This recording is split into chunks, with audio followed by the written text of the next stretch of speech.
Welcome to the latest installment of the Run to Daylight Show. I'm your host, Todd Burrows, and I am joined today by old friend, partner, and all around great guy, expert on rookies, Shane Hallam. You can find him on Twitter at Shane P. Hallam. And you can find me at Best Ball NFL. And you will also find me in the FFPC streets doing a lot of best ball, underdog as well. The FFPC, there are over 5,000, but they go quick down the stretch here. If you want to join an FFPC with a chance at 300,000 up top, and where if you advance, you get a minimum of 200 if you finish in the first half of the week 15, and 300 if you finish in the top half. That's why I like the FFPC. It's why most of my volume goes there. They also have $2 million prizes for the main event and for the big gorilla tournament. So if you just want to try the site out, you can use the code DAYLIGHT and save $25 on your first team. They have teams starting at $35. So take most of a team on the Run to Daylight podcast and go to myffpc.com. That is myffpc.com. So Shane, welcome back to the show. Oh, I appreciate you having me back. It's nice to catch up, and I'm been working at Draft Sharks now full time here for a little bit over a year, so it's been a good time, and I'm happy to join you. Talk rookies, my favorite thing. Yeah, absolutely. Absolutely. And we're going to do it a little bit different. We're going to hit on some of the obvious rookies, but most of the shows really just kind of focus in on the high end rookies and then maybe touch superfluously on the back end guys. The main thing that we're going to be doing today, I'm going to ask you some basic questions of who's your favorite ADP at this position or that position of the rookies. Who do you think is the most, who's a guy at ADP you're fading as a rookie? We want to hit those big guys, but we're going to go through a lot of the late round guys who've been getting steam, and you and I will give our thoughts on those rookies. How's that sound, Shane? Oh, sounds great. I love digging in. For sure. All right. So are there any quarterbacks that you feel either strongly about either way this year from a rookie perspective? I like Cam Ward a lot. I think outside of him, that there's no one worth writing home about in terms of redraft, and even dynasty wise. I'm not super excited about anyone, but I do think Cam Ward has not gotten the publicity that most number one overall quarterbacks have gotten. Maybe because it was a poor class, maybe because Shadur Sanders fell and he became the story. But I think Ward has got better every single season of his college career, from Incarnate Word all the way to Washington State to Miami. Has a little more rushing ability than he showcased in college and what he's given credit for. I like the arm. I like what he has between the ears. I think he's going to be a big upgrade for this Titans offense. So I've been targeting him, late in drafts, especially when I need an upside kind of QB play. Yeah, I kind of get done with quarterback most of the time by Penix, because you're seeing a lot more 3 quarterbacks this year. So I'm doing a lot more 2 quarterbacks, and I tend to stop at Penix. But there is a rookie wide receiver I think I like more than you that goes with Cam Ward. So if I get boxed out Cam Ward with that wide receiver, who we will go over later, is a neat little stack in the back end. I don't have a problem with it. I do, and where I'm getting my Cam Ward exposure is through Calvin Ridley. I feel like he could improve Calvin Ridley to make him a great pick without him putting up the kinds of scores you're going to need. And then I'm also, one of my highest owned players this year is Tony Pollard. And I also have a good bit of Tajay Spears. I just love the price on those guys. It's a cheap offense. I've getting a ton of Tajay Spears. It's definitely been been my target as well. So I mean, I like a lot of those late quarterbacks. I like Bryce Young, who's going in a similar spot too. So I definitely vary it up. But I'm in for Cam Ward. I think he has a solid up and down year, especially in those best ball. I think he's going to be have some spike weeks for you. All right. So out of the higher drafted rookie running backs, whose ADP do you like the best? And is there an ADP where you're like, I like the player, but not the ADP? Yeah. There's a player I love, but the ADP just keeps. Yeah, it's not super high, but it just keeps ticking upwards. That's Bashal Tutin for the Jaguars. Like I don't hate taking him, but it's just such a crowded situation. Everything from camp has been Tutin, is behind Etienne. Bigsby's getting first team work. I think it's really going to take an injury, maybe two, for Tutin to break out as a rookie. I've invested in him a ton in Dynasty, but he's still going in that kind of 11th round range where some of the guys like we talked about, Tajay Spears, I'd probably rather take that shot where I feel like you have a known role.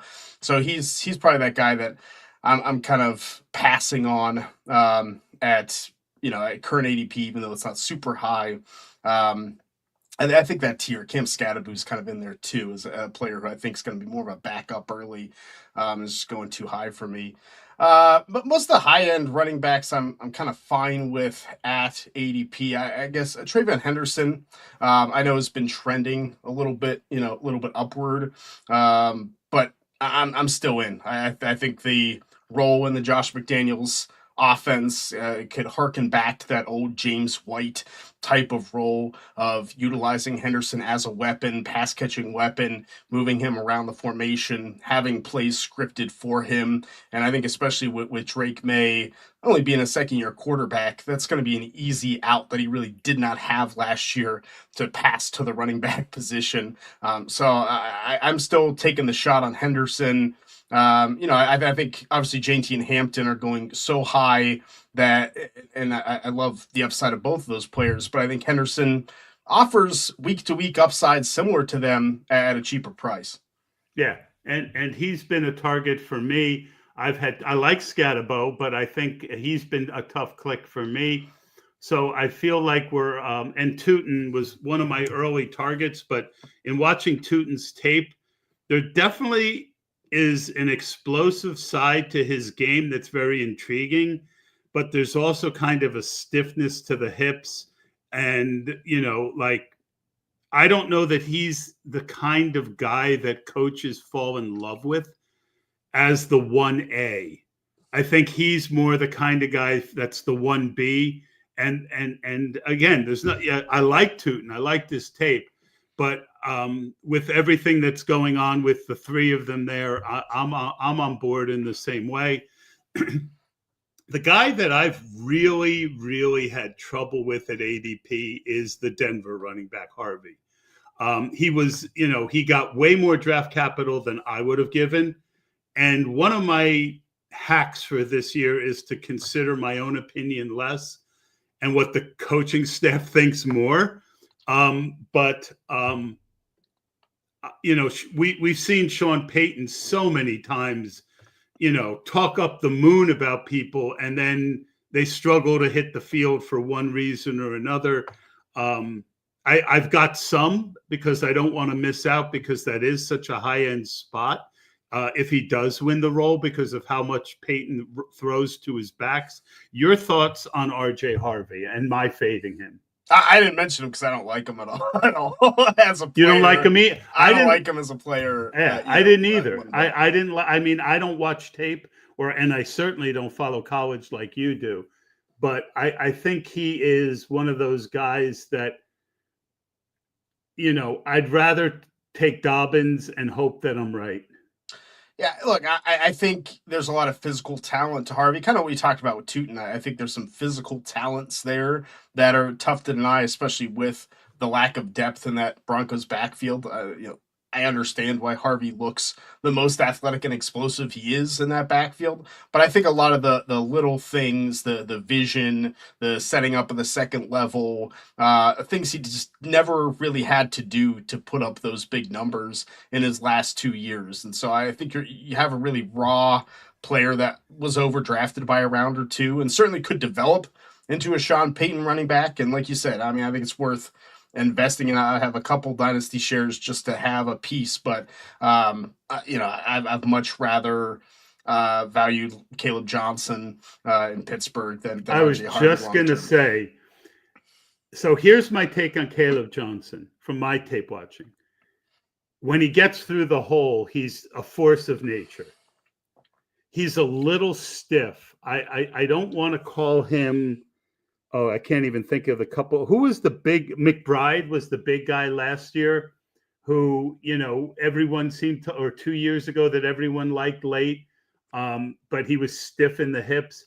He's not that level of stiff, but he's not shifty getting through the line. That was my take on Caleb is he needs a hole, but the thought that he's not going to be the guy and they're not going to give him the ball because he can't pass protect. I mean, I've got about 12% of Caleb. I think he is a great zero running back candidate. And I just think ultimately he's going to get his 200 to 250 carries and he's going to have some big plays while he's doing it. I think one of the key stats for me is he led the rookie class in yards over expected. I think people see Iowa and assume they're going to be like a good blocking team. They had 8 in a box too, Yeah, literally every yeah. play. Like, it was stop Caleb, and they still couldn't. Yeah, and they didn't block well, and so I think what you said, his contact balance makes up for that. He certainly isn't shifty through the hole. That's not his game. It's why he fell to the third round. He's not. Which was my point, right? Yeah, but I think he's explosive. I think no that doubt. explosion off the step, and like you talked about, Todd, he has that second gear when he makes it through the hole. That I think that's rare, almost Henderson like. Right? At a much bigger body, his explosion once he gets through the hole is something that absolutely should translate to the next level. Yeah, it absolutely should. And everything I'm here in Pittsburgh, everything from camp, running backs are always tough, I think, to evaluate because especially with Arthur Smith. Yeah, you can't run. You can't run guys over. You can't. And everything I've said is like, look, he's getting as close to running through these defenders as you can in camp. Like preseason, I think we see some good Caleb Johnson. I think Arthur Smith will be stingy, and Jaylen Warren's going to get the start, but I think it's going to be hard to keep Caleb off the field. Yeah, and I think Jaylen Warren's a fine pick too. Yeah. My issue, and I was stack cuffing them early when Warren was really cheap and Caleb was still reasonable. Kenny Gainwell has me a little nervous. I won't stack cuff if there's a reasonable third option. When I like Pollard and Spears, I know if one of them goes down, the other guy is going to be the guy. They can pay off their current ADP, and if there's an injury, the other guy is going to be the guy. Right? The workload's going to increase. I don't know that that'll happen in Pittsburgh with Gainwell there, but yeah, I think the talent, especially in half PPR with Caleb, is pretty impressive. And all we really need is Caleb, I think, to get that Najee Harris role from last year. Right, and I think that will be his role. Yeah, and then I think he's money at his current ADP. Great. Let's move over to wide receiver. Give me a guy that you just can't take at ADP for whatever reason, and a guy you can't stop taking rookie-wise, and try and keep it to the first 10, 12 rounds. Yeah, I'll go early from a rookie wide receiver perspective. Ted McMillan is my guy. I think he has top 10 receiver potential. I love this Dave Canales offense and having a consistent X receiver playing that Mike Evans role for Canales. That's what McMillan is going to do well. He has a little bit of that lanky body, but he has the leaping ability. And I think the explosion off the snap to be really good. So I certainly like him a lot more than Travis Hunter, and I think at ADP right now in that kind of 6th round range, I'm really happy with getting Ted McMillan and the upside that he brings to the table. All right, so this is one we're going to disagree on. I think and he certainly could pay off ADP. I think he's pretty close to his ceiling where he's going. I take some. Hunter, I get why a guy like you who does this all the time, but when I watch Hunter, I see a guy who just jumps off the screen, just jumps right off the screen, right? Raw, absolutely. Possibly be an issue, absolutely. Could be on defense more, absolutely. And will I take Hunter in every situation? No. But now that he's dropped, and I wasn't taking him in the 4th, but now that you can get him 5th and into the 6th, I can take him as a 4th or 5th wide receiver. And to me, it's more of a tournament best ball play than a season long play. I don't want him in season long. I don't want to have to think about when I'm going to start him, not going to start him. When's he going to play defense? When's he going to play offense? Yeah. I'm probably not going to be that interested in DFS either. But ultimately, I think that he has that kind of rare upside that you rarely see. No, I can't disagree with that. I mean, I've definitely taken him some just for that upside. And I think the Liam Cohen offense in Jacksonville, we certainly see that Chris Godwin role from last year working for Travis Hunter. I think can happen. And he's looked good. But when I'm staring at both of Tet and Hunter in the 6th round, to me, again, best ball underdog. Tet's going in the 3rd round, 3rd, 4th round, early 4th. Yeah, that's a little high. Where now you can get and that's why I say I'm not like bowling over to get him in best ball. Again, you have to have some, but I think Tet could turn into a great player. But big guys like that, mediocre offense, even with Bryce Young and Canales coming along. We'll see. I think Carolina could be a really good offense in a division that's really lacking defense. Okay, fair enough. So. I have, it's a very flat area of the draft, so I don't. I'm not fighting it. It's just hasn't been where I've been at.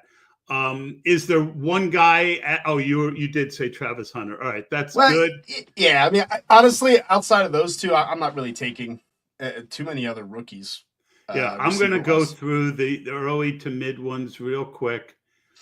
Okay, so I've come around on Matthew Golden, and taken some. Igbuka's been a tough one for me. Igbuka is a guy that a lot of smart people are really on. The coaching staff and the quarterback are really on. I watched his tape. I thought he was okay. I thought he was okay. When you consider how good of an offense that was, I just thought he was okay. Your thoughts on Igbuka? I think that's what Igbuka was, right? I mean, he was above average. He was really good, but not great. To me, he's kind of a pure slot receiver. Now, we've heard they're giving him some outside looks. We'll see how that offense kind of moves him around. I think if Godwin can't get going and Igbuka gets that role, I think he certainly can explode. But the Buccaneers are kind of an offense I think will take a step back this season. So it is hard for me to push that button and redraft. I think long term, I like Igbuka in PPR leagues as someone that can gather it. I like Golden. I'm also coming around on talent wise, but Packers offense, they certainly won't pass as little as they did last year, but there's just so many mouths to feed the football. Even if he's really good, I'm just not sure he can really outperform ADP right now. Yeah, and my way of playing it lately has been Jalen McMillan, because we're also hearing that McMillan's role is not going to be affected by Igbuka. And I think if Godwin goes down, McMillan, you've got, if you're wrong and it's a 15th round pick, it doesn't hurt your team that much. If you're wrong on Ibuka, now that he's going 7th, 8th round, that's it's tough. Yeah, no, it's fair. Yeah, I think that if you can crack that wide receiver group, see where Godwin is at, is he going to be healthy, and how they're going to use Ibuka, I think it'd be interesting. But you also have a new offensive coordinator there. Obviously, the system's staying the same, but things could fall apart there too. It's just not an offense that I feel confident is going to get even better. I think they hit their peak last year. Okay. So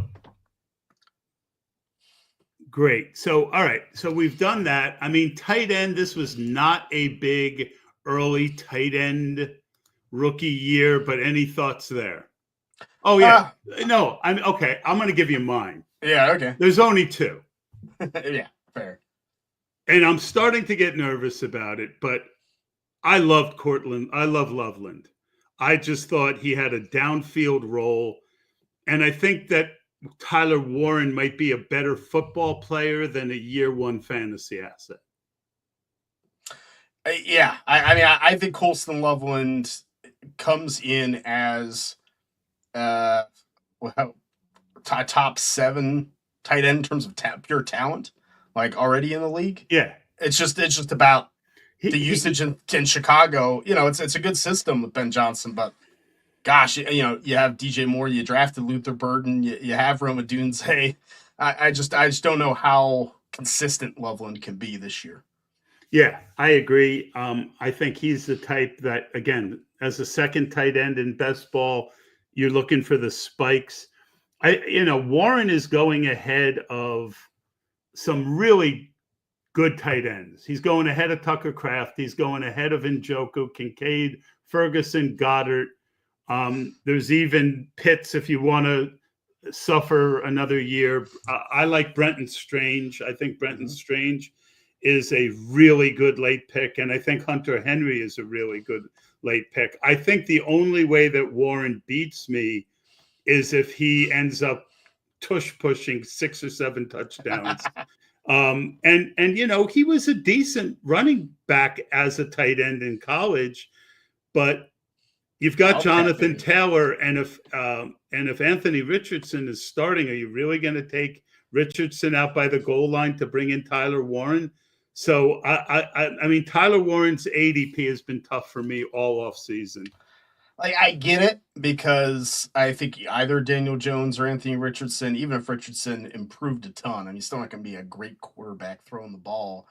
Like, there's not a ton to love. I think Warren might be their most talented pass catcher, maybe Josh Downs aside for his role. But, yeah, I just don't see the volume happening for Warren. I don't think they're going to do too many crazy things with him. So again, the Colts offense, I like Taylor, but I just don't see the quarterback situation being good enough. Maybe in a year or 2, Warren can really pop. I've come around on Richardson. I'm taking him in 2 tight end builds as a second quarterback behind a good A quarterback, a Josh Allen, one of those guys who's just going to, that you can count on for 13, 14 weeks. Because Anthony Richardson is probably, even if Daniel Jones gets the start, we're probably going to see 5-6 Anthony Richardson games. And one of those games could be a 40-point fantasy output because of his legs. So I like Michael Pittman at ADP a tremendous amount. I like Josh Downs at ADP last year. I like Josh Downs, the player.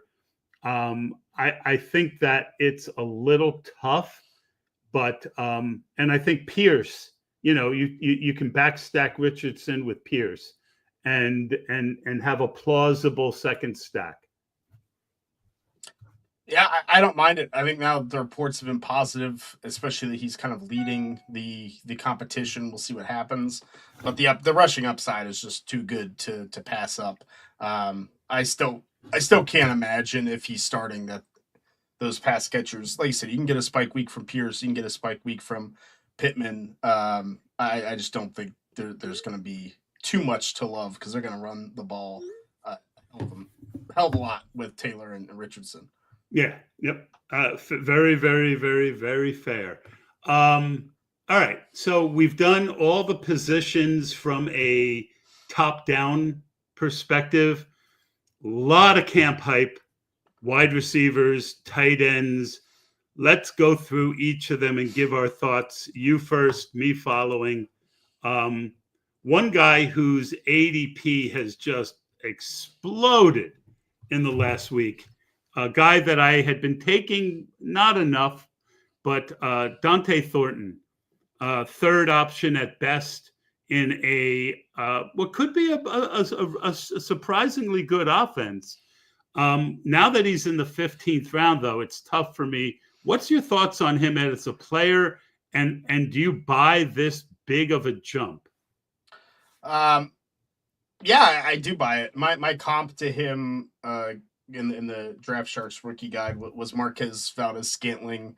I think that type of downfield ability to make a big play is what Dante Thornton brings to the table. I mean, at 6'5", he's run the fastest 40 time ever for a wide receiver at 6'5".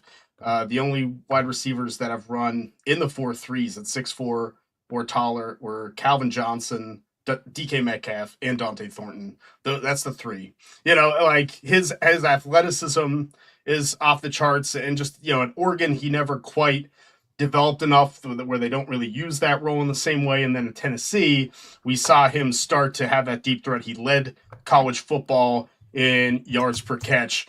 Like, if I get it for the Raiders, he's the guy that can start for you outside and just run those 9 routes, and a safety better be back there, or he's going to win with that size and speed. So I like taking him, especially in best ball. I love taking Thornton.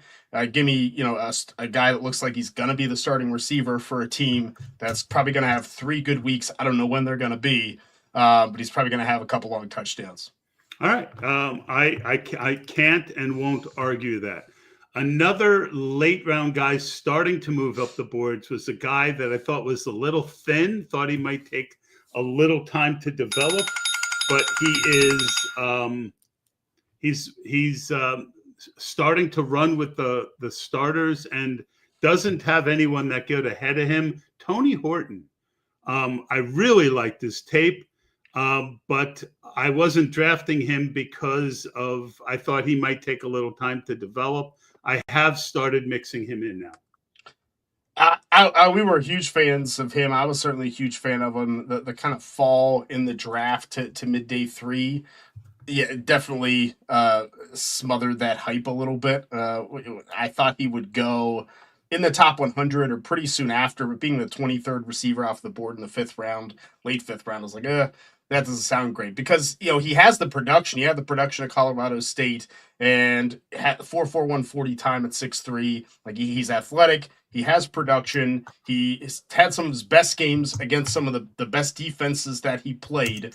It was just a matter of getting that opportunity. And now it seems like he's competing with Marquez Valdez-Scantling for that kind of deep role. So I'm interested to see where his ADP kind of settles. I think I'm interested with how he was barely drafted. But if it gets too crazy, then I'll probably still hold out, because I think Seattle's going to be running the football a lot more than throwing it around. Yeah, I definitely liked the tape a good bit. I really thought, this is the kind of guy that you want to bet on in Dynasty, right? That he comes along. I wasn't so sure he would get a chance year 1, but now that the reports are he might, Marquez Valdez-Scantling, Jake Bobo. Is Valdez-Scantling in Seattle? I don't even keep track of where he is. Yeah.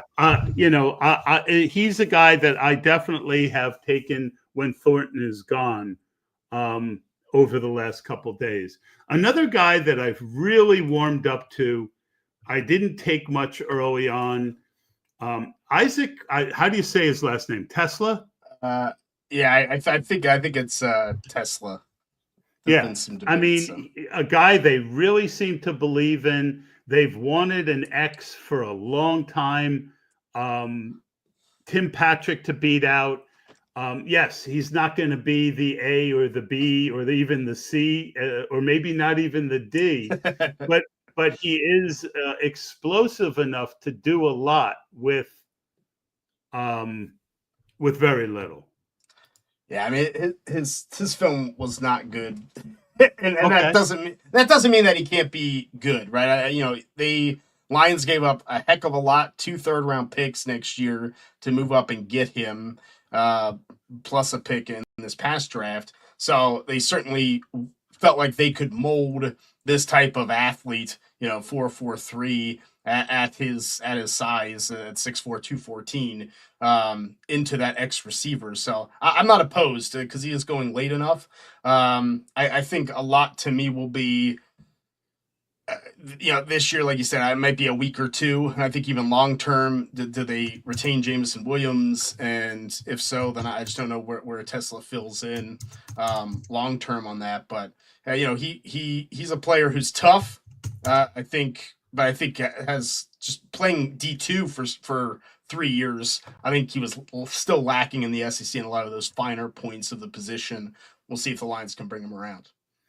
Alec Ayamaner is a guy that I liked and hated at the same time.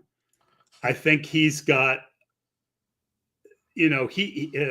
he's got some really good and some really bad tape out there, and so far the reports are pretty good. I notice, I do think that he is an interesting guy. And that was the guy I referenced, not Restrepo, with Cam Ward. Your thoughts? I love Ayamaner's potential. I'm with you. I mean, the drops, the lack of separation this past year He was was tough. Luther Burden in a lot of ways. He's not as flashy or as talented as Luther Burden, but he played with just as bad of an offense and just as bad of a quarterback. Yeah, I'd say even worse quarterback. I mean, this offense was atrocious. But you go back 2 years ago and you see him make Travis Hunter look silly He at killed corner, Travis Hunter. and That was a murder. yeah, right, and multiple routes, and you're like, okay, there's this potential here that Stanford is not bringing out of Ayamaner. He's still young. I like taking a shot on him late because I don't buy Van Jefferson and Tyler Lockett. What's the point of throwing them out there? I think you're going to get And more even Ayamaner. throw him out there by week 8, you're 2-6. 2-5 on your way to 2-6, and he's a play for the playoffs in best ball. Yeah, if you see Cam Ward develop, like I said, I mean, I like Cam Ward. If he develops and Ayamaner gets that midseason start, I think you could definitely have some big weeks, especially if they're giving up points on the defensive side. So I'm in. I like him. I think, like you said, that late of a pick, you said before, if you miss, it's not a big deal. But I think he has the most potential for fantasy production outside Calvin Ridley in that receiving group. Jalen Royals, last of the late round. Wow, he looks really good on tape at times, but he's in a crowded situation. He is. We'll see what that Rashee Rice suspension is, and I think Hollywood Brown already banged up. Like it seems crowded until it's not. Right. and then you're the number 2. He's already running for the ones in camp. Yeah, then you're the number 2 receiver. One thing about Andy Reid. Andy Reid is not shy. If you can play, he's going to play you. I think Royals was kind of a Rashee Rice insurance.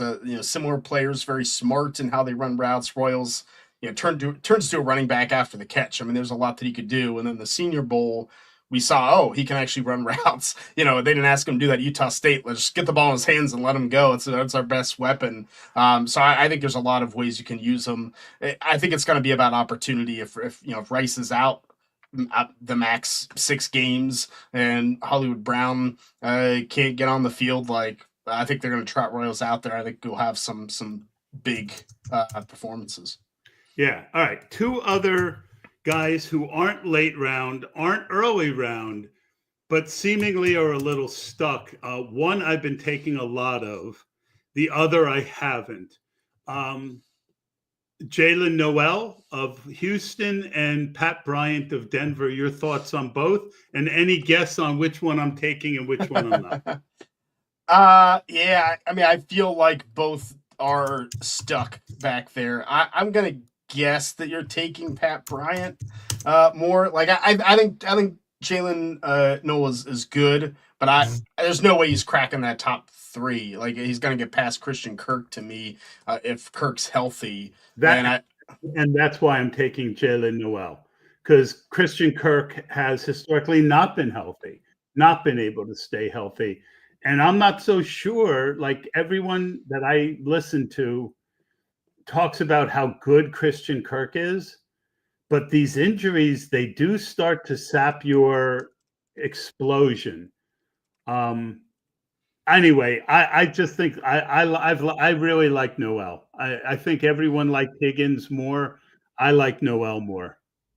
No, I think it's fair. I mean, if the Kirk injury last year wasn't a collarbone, which Right, to me right, isn't a fair big enough. deal, then I think I'm with you. But to me, I think Pat Bryant also is probably not going to crack that top three immediately, especially now with Sutton signing the deal.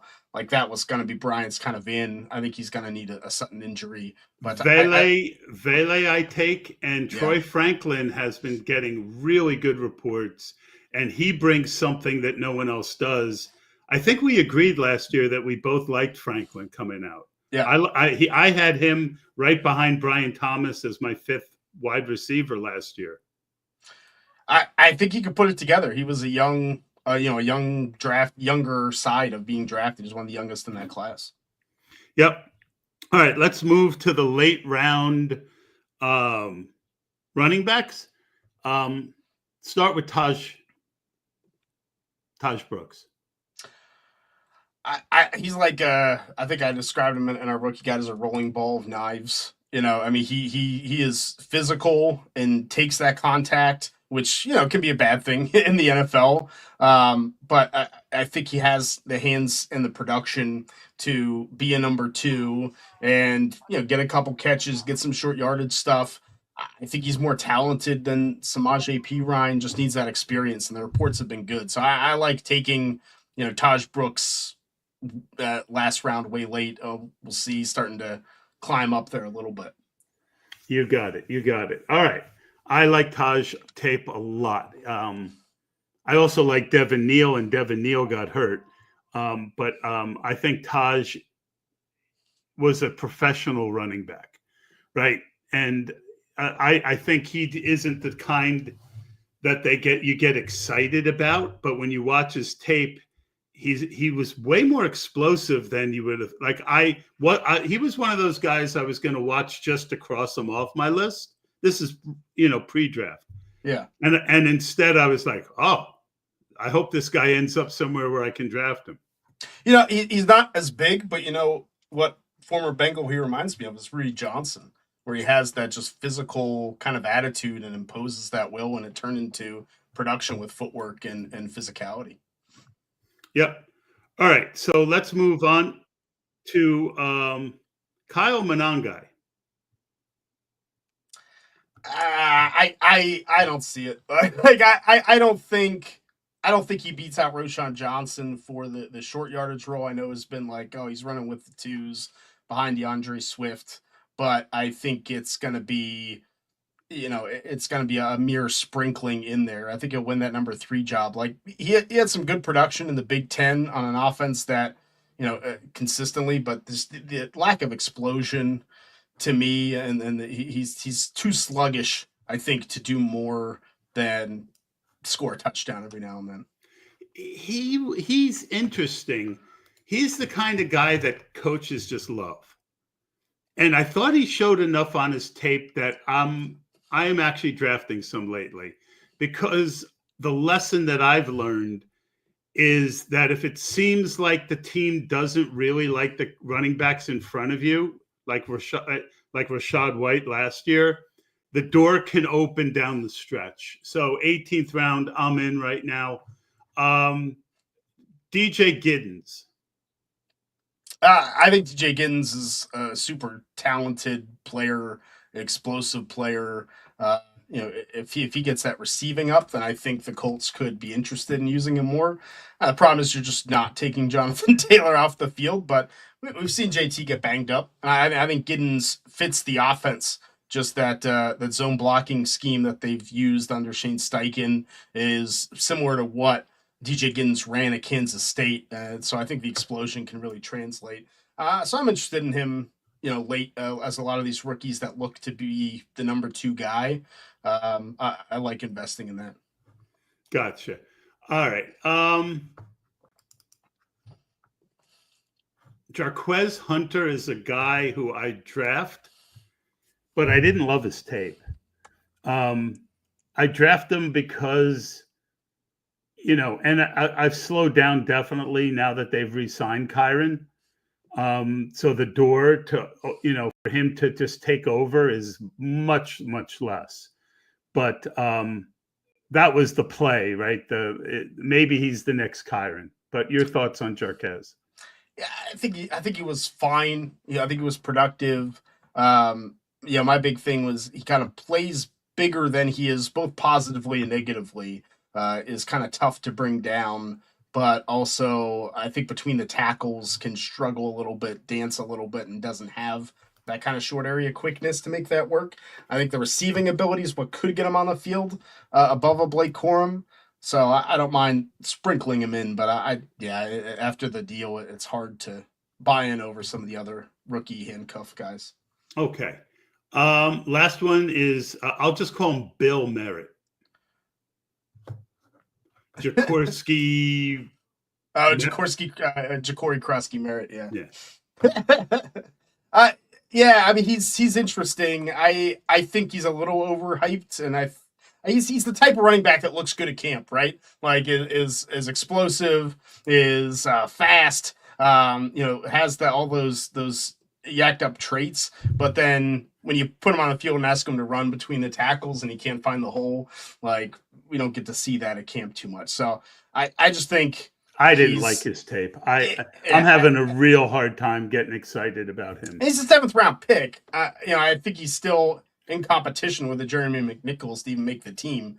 I wouldn't draft him at this point. No. All right. So that does it for everything at running back that I wanted to talk about, except Jaden Blue.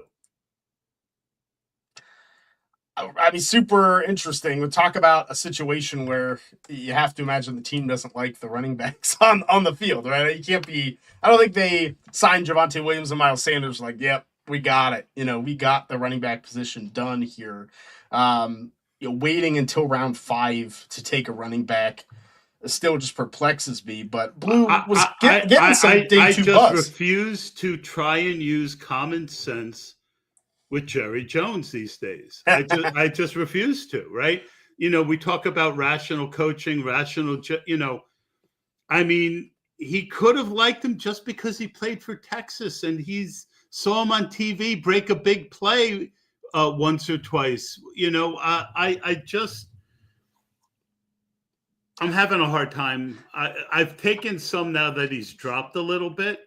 Yeah. But I just keep socking away more Javonte because they're so stubborn. And Javante's a professional running back. Maybe not a good one. But he is one. We've seen him do. Who got carted off today? Jason carted off today? I saw Rashawn Slater did. I saw that too. I don't know who else. I don't know who he's referencing. Yeah. Yeah, Jaden Blue. All right, let's finish up with a tight end question. Oh, Jaden carted off today. Yeah, but then he walked off. All right. Yeah, he went to. They cart you off for a toenail in camp. Some of these. We saw that with Justin Fields. Someone steps on his toe, they're bringing the cart out, right? So yeah. All right. So the next and last, the 2 tight ends that I loved for late tight ends in 20-round drafts, I've been taking Oronde Gadsden Jr. I think he is, he reminds me of a discount Loveland in the sense that he can get downfield and get open, right? And that's what you want, because tight end is such a flat position. You get a guy who can catch a ball 15, 20 yards instead of 5. That's appealing to me. My favorite guy, who it's harder to draft because of where he landed, was Harold Fannin. But I really think Fannon's a player. Your thoughts on both of them overall and this year? I think this tight end class, this rookie class, was really good. Gadsden, I play college fantasy football a ton.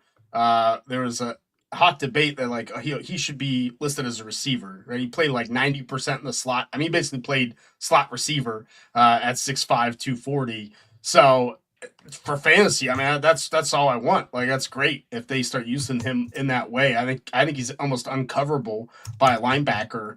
If Gadsden gets the right work, like I think he could be an absolute steal that late. So I love that. I mean, Fannon's weird.